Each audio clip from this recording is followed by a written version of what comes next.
Falar sobre saúde mental ainda é um tabu para muita gente. Medo de rejeição, a culpa. Inclusive, sentimentos como ansiedade, como tristeza profunda, podem ser sinais de que alguma coisa não vai bem.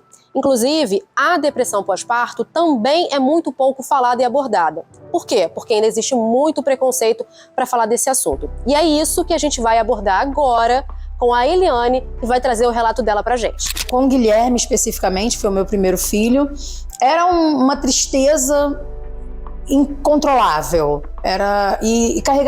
Vem sempre carregado de muita culpa, porque você pensa, poxa, eu tô com um bebê lindo nos braços, saudável, perfeito, e ao mesmo tempo eu tô me sentindo podre por dentro, morta, sabe? E aí a pressão das pessoas que vão lá e tentam ajudar, aí toma isso que ajuda, bebe isso que funciona. A amamentação também é muito difícil, então é um processo assim que eu considero o mais difícil da maternidade. É difícil que as mulheres verbalizem muito isso, de não estar conseguindo estar naquela idade, de não estar conseguindo sentir um amor ali que elas acham que deveriam sentir naquele momento para aquele bebê. Então, se vê que tem essa dificuldade da mãe, tá ali naqueles cuidados, não só por ser mãe de primeira viagem, mas de criar esse afeto, de criar essa ligação emocional, né? Além dos sintomas mais clássicos de depressão, em que ela vai ter a dificuldade de olhar para si mesma, de se cuidar, né, de realizar as atividades que ela faria no dia a dia. Então isso acho que são os pontos que a gente precisa ficar mais atento, que são mais fáceis também de perceber, né? Na maioria das vezes tem um gatilho para essa depressão pós-parto. Às vezes uma depressão não cuidada, uma ansiedade não cuidada. E aquela mulher entra num processo, normalmente uma mãe de primeira viagem aqui no caso, pode ser mãe até do segundo filho,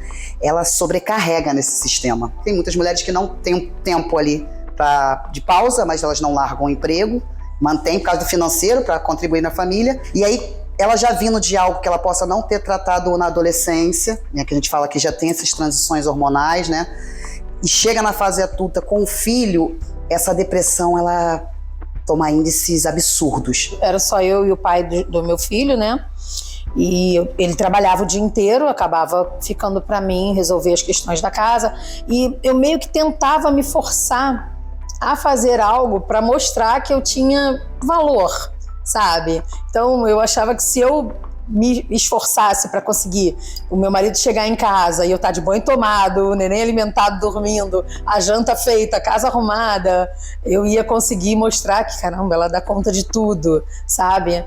Só que as pessoas em volta dessa mãe para auxiliar nesse processo, eu acredito que facilita muito. E aí, tendo um marido em casa, uma esposa, não importa como, tem essa questão de amar a criança e essa mãe que deu à luz dessa criança, né? Esse comprometimento de casal, de relacionamento. O mais importante, eu acho que na avaliação, é o sofrimento, né, que tá presente e o prejuízo que esse sofrimento está causando para aquela pessoa e para as pessoas que estão em volta, né? O se culpar menos é também muito importante pra gente. Hoje eu sei que eu tenho uma personalidade depressiva. Hoje eu me conheço, que eu imagino que se lá atrás eu já fizesse análise, talvez eu tivesse me fortalecido um pouco mais, ou talvez tivesse identificado esses sintomas muito mais rápido, como eu fiz na segunda gestação. Terapia é uma coisa fundamental. E a gente tem, em alguns casos também, é necessária a medicação. Existem antidepressivos que são seguros. Então a gente pode usar na gravidez, a gente pode usar na amamentação. A gente só precisa fazer a avaliação, entender o que está acontecendo para poder fazer o uso dessa medicação. Mas no que for possível de fazer uma rotina de exercício assim equilibrada,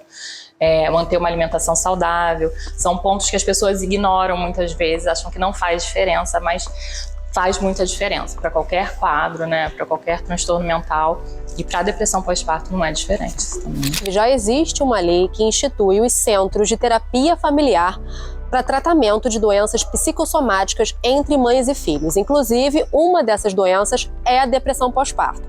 Para você consultar essa legislação e outras a respeito desse assunto, você pode e deve baixar o app do Legisla Aqui. Alerge, mais perto de você.